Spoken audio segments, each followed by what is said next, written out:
नमस्कार, मैं डॉक्टर अंजू अग्रवाल आपके समक्ष फिर से उपस्थित हूँ। हम प्रिय प्रवास की व्याख्या कर रहे थे, जिसे अयोध्या सिंह उपाध्याय हरिओद ने लिखा है। प्रिय प्रवास हरिओद का खड़ी बोली में लिखित प्रथम महाकाव्य है, ऐसा मैं आपको पहले भी बता चुकी हूँ। अब हम मंदाक्रांता छंद में लिखा हुआ ये जो छंद है, जिसमें कि राधा ने पवन को अपना दूत बनाकर अपना संदेश श्री कृष्ण तक प्रेषित करने के लिए कहा है, तो राधा का रूप यहाँ पर एक लोक सेविका, लोककारी के रूप में हमारे सामने आएगा, जिसको हम देखेंगे। अभी यहाँ पर राधा क्योंकि श्री कृष्ण के विरह से व्यथित है, और व्यथा हमेशा प्रकृति को भी व्यथित करने वाला दिखाते हैं। हम देखते हैं कि कैसे प्रकृति प्रेमी के भावों के अनुरूप ही उसको दिखाई देती है। तो यहाँ भी राधा क्योंकि श्री कृष्ण के वियोग से व्यथित हैं, तो प्रकृति की चेष्टाएं, हवा की जो क्रियाएं हैं, पवन की जो क्रियाएं हैं, वो उसको यहाँ पर पीड़ा से भर रही हैं, व्यथा से भर रही हैं। तो यही इस छंद के अंदर आया है, जो हम देखते हैं। रो रो चिंता सहित दिन को राधिका थी बिताती, आँखों को थी सजल रखती, उन्मना थी दिखाती। शोभा वाले जलद बपू की हो रही चातकी थी, उत्कंठा थी परम प्रबल वेदना वर्धिता थी। कि श्री कृष्ण के वियोग में राधा भी रो रो करके अपने दिवस व्यतीत कर रही थी। श्री कृष्ण के बिना उनके दिन भी रो रो करके निकल रहे थे। वो उनकी आंखें सदैव ही सजल थीं, आंसुओं से परिपूर्ण रहती थीं, और पूरे समय वो उदास ही दिखाई देती थी, उन्मना ही दिखाई देती थी। शोभा वाले जलद बपू की हो रही चातकी थी, कि जिस प्रकार से चातकी हमेशा बादलों को देखने के लिए ही टकटकी लगाए रखती हैं, उसी के लिए टेर लगाए रखती है, वैसे ही राधा जी भी घनश्याम मतलब बादलों, जलद बपू के समान अर्थात मेघों जैसे श्यामल शरीर वाले श्री कृष्ण के लिए चातकी जैसी हो रही थी। उन्हें भी श्री कृष्ण के दर्शन करने थे, तो ऐसे में वो बहुत ही उत्कंठित थी, और उनकी वेदना बहुत ही प्रबल हो रही थी। वो वेदना बढ़ती ही जा रही थी, परम प्रबला वेदना वर्धिता थी, कि वो परम प्रबल वेदना उनके अंदर बढ़ती जा रही थी, उनके हृदय में बढ़ती ही जा रही थी। बैठी खिन्ना यक दिवस वे गेह में थी अकेली, आके आंसू दृग युगल में थे धरा को भिगोते। आई धीरे इस सदन में पुष्प सदगंध को ले, प्रातः वाली सुपवन इसी काल वातायनों से। कि एक दिन वो खिन्न होकर, उदास होकर के अपने घर में अकेली बैठी हुई थी, और श्री कृष्ण के वियोग में उनके दृग युगलों में अर्थात उनके दोनों आँखों से आंसू बह रहे थे, और वो अश्रुधारा इतनी तीव्र थी कि वो धरती को भी भिगो रहे थे। तो ऐसे व्यथित भग्न हृदया राधा जब बैठी थी, उसी समय उनके सदन में, उनके घर में पुष्प की सदगंध को लेकर, पुष्प की खुशबू को लेकर प्रातः वाली सुपवन इसी काल वातायनों से प्रवेश करती है। प्रातः वाली शुभ हवा, सुगंधित हवा इसी समय पर उनकी खिड़की से, उनके झरोकों से, उनके वातायनों से उनके घर में, उनके कमरे में प्रवेश करती है। आके पूरा सदन उसने सौरभीला बनाया, चाहा सारा कलुष तन का राधिका के मिटाना। जो बूंदे थी सजल दृग के पक्ष में विद्यमान, धीरे धीरे क्षिति पर उन्हें सौम्यता से गिराया। कि जो पवन है राधा के कमरे में, राधा के भवन में, झरोके से प्रवेश करती है सुगंधित पवन, और वो चाहती है कि श्री कृष्ण जो राधा हैं उनके शरीर का जो भी कालुष्य है, जो थकान है, दुख है, परेशानी है, व्यथा है, वो समाप्त हो जाए। तो आके पूरा सदन उसने सौरभीला बनाया। सौरभीला यानी सौरभ वाला, खुशबू वाला, सुगंधित।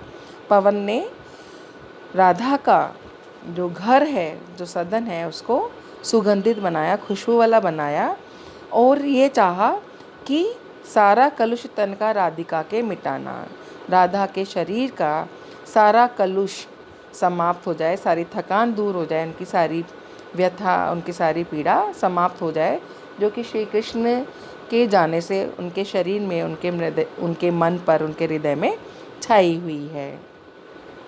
जो बूंदें थी सजल दृग के पक्ष में विद्यमान, कि जो राधा के दृग में, राधा की आँखों में जो जल थे, सजल थे, जो दृग थे वो सजल थे, आंसुओं से परिपूर्ण थे।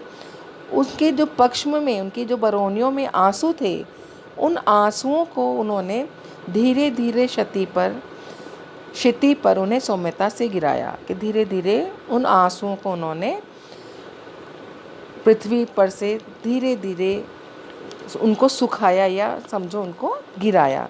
पृथ्वी पर धीरे धीरे पवन ने उन बरौनियों में जो आंसू की बूंदें थी उनको सुखाया, उनकी आंखों से हटाया। श्री राधा को यह पवन की प्यार वाली क्रियाएं थोड़ी सी भी न सुखद हुई, हो गई वैरिणी सी।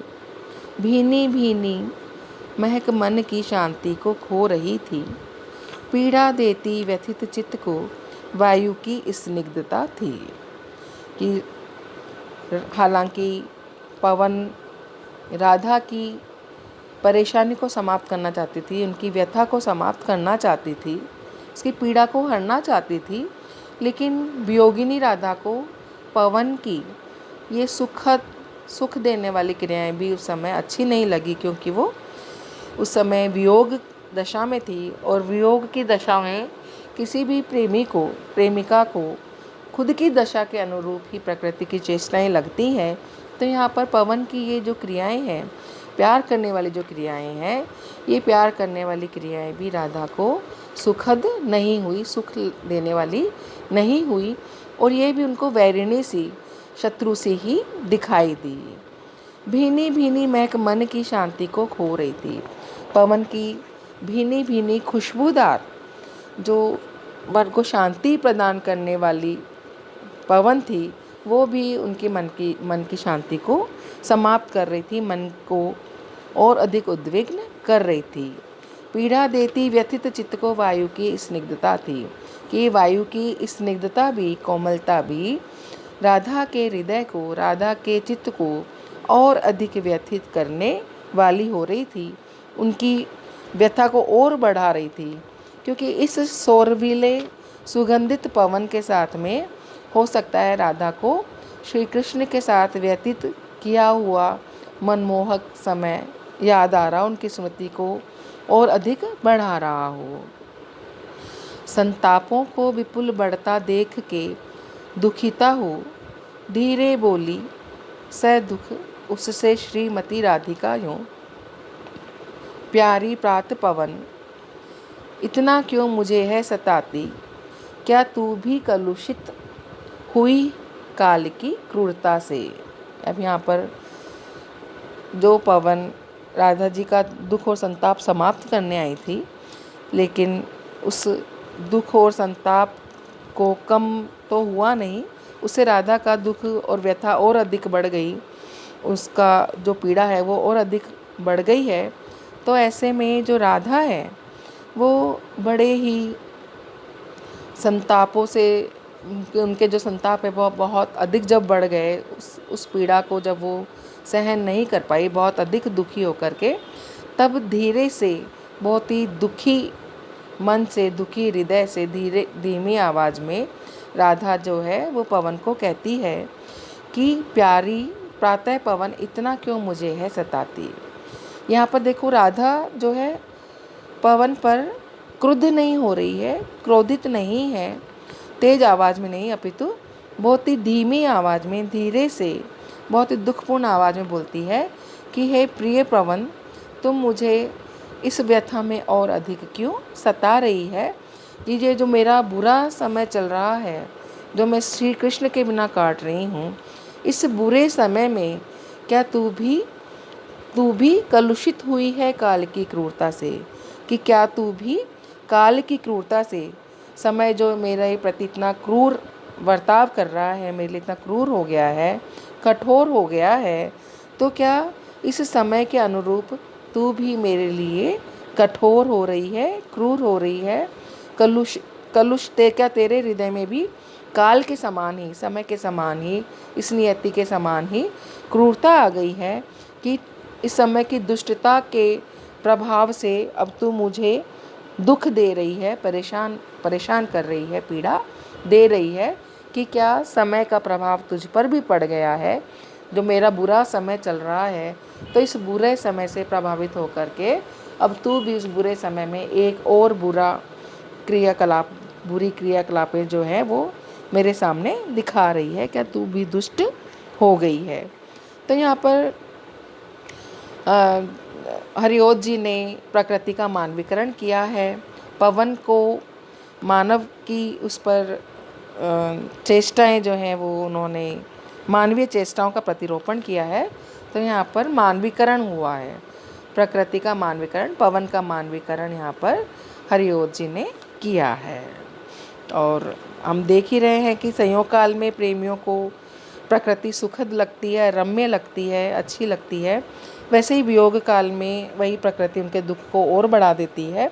तो यहाँ भी प्रातः काल की जो सुगंधित वायु है, भीनी भीनी महक वाली जो वायु है, वो राधा जी को बड़ी ही कष्टदायक प्रतीत हो रही है।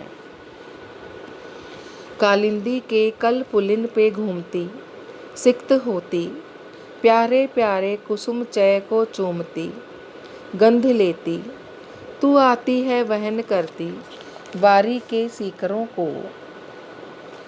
हाँ पापिष्टे, फिर किस लिए ताप देती मुझे है।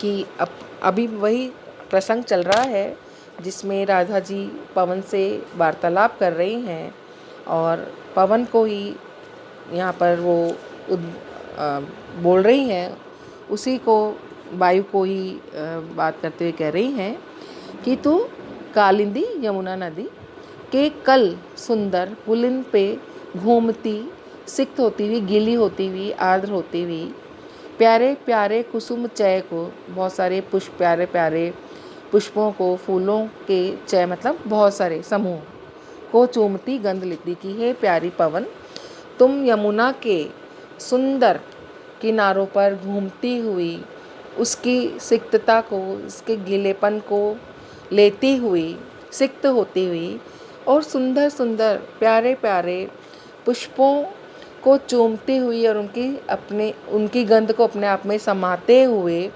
तू आती है वहन करती वारी के सीकरों को। तो इस वारी के सीकरों को यानी कि पानी की बूंदों को वहन करते हुए अपने साथ में लेकर के आती है कि जो सुंदर पवन है वो यमुना के किनारे से उसके गीलेपन को, उसकी आर्द्रता को, वहाँ पर लगे हुए पुष्पों के समूह की गंध को लेते हुए और यमुना नदी के जल की बूंदों को अपने आप में ग्रहण करते हुए आती है। तो सारी अच्छी मधुर चीज़ें इसके अंदर समाहित हो जाती हैं जो कि मनुष्य को शीतलता प्रदान करती है। तो ऐसे में भी हाँ पापिष्टे, फिर किस लिए ताप देती मुझे है, कि तू सारी सुगंध लेते हुए, आर्द्र होते हुए, पानी की बूंदों को अपने आप में समाहित करते हुए आती है, फिर भी हे पापिष्ठे, तो मुझे क्यों इतना निष्ठुर होकर के इतना ताप दे रही है, मेरी पीड़ा को बढ़ा रही है। तो यहाँ पर वायु के अंदर इन्होंने सचेतन प्राणियों जैसी कल्पना की है कि कैसे वो वहाँ पर घूमती हुई पुष्पों को चूमती हुई आ रही है। तो मानवीकरण अलंकार यहाँ पर कवि ने प्रयुक्त किया है। क्यों होती है निठुर इतना क्यों बढ़ाती व्यथा है। तू है मेरी चिर परिचिता, तू हमारी प्रिया है। मेरी बातें सुन, मत सता, छोड़ दे वामता को। पीड़ा खो के प्रणत जन की, है बड़ा पुण्य होता। अभी इसी क्रम के अंदर वायु को कह रही है राधा। राधा का देखो, कहीं भी उसका स्वर बहुत तीव्र नहीं होता, क्रोधित वो नहीं होती, बहुत ही निराश, उदास, दुखी मन से वो वायु को कह रही है या समझा रही है कि तू इतना निष्ठुर क्यों हो रही है, क्यों तू मेरी इतनी व्यथा को बढ़ा रही है, कि तू तो मेरी चिर परिचिता है, मेरी बहुत पुरानी परिचिता है, तू मेरी इतनी प्रिय है, हमेशा से ही तू मेरी सहेली के समान, मेरी प्रिय सहेली के समान मेरे साथ में रही है। तो ऐसे में तू मेरी बात सुन, अब तू मुझे मत सता और अपनी इस वामता को, अपनी शत्रुता को छोड़ दे। पीड़ा खो के प्रणत जन की, है बड़ा पुण्य होता। कि प्रणत जन की, किसी भी शरणार्थी व्यक्ति की पीड़ा को दूर करके पुण्य होता है। तो यहाँ पर अपनी सखी की जैसे राधा पवन से बात कर रही है, पवन उसकी संयोग काल में भी राधा जी की सखी रही है, तो ये बोल रही कि तू बहुत चिर परिचिता है, बहुत पहले से मेरी परिचिता है, मेरी सहेली है, तूने मेरे साथ में मेरे अच्छे दिन भी देखे हैं, संयोग वाला समय भी देखा है। तो आज जब मैं व्यथित हूँ, भाव विवल हूँ, तो ऐसे में तू मुझे सताना छोड़ दे और दूसरे लोगों की पीड़ा को समाप्त करके ही पुण्य होता है। तू इस बात को समझ करके मुझे अकेला छोड़ दे। तो यहाँ पर राधा जो है इस पवन की सुगंधित और सिक्त कुसुम की खुशबू लिए जो पवन है, उन स्मृतियों में जब संयोग की स्मृतियाँ इसमें उसको आ रही है, तो ऐसे में पवन को अपने आप से अलग होने के लिए कह रही है। तो यहाँ भी मानवीकरण अलंकार है।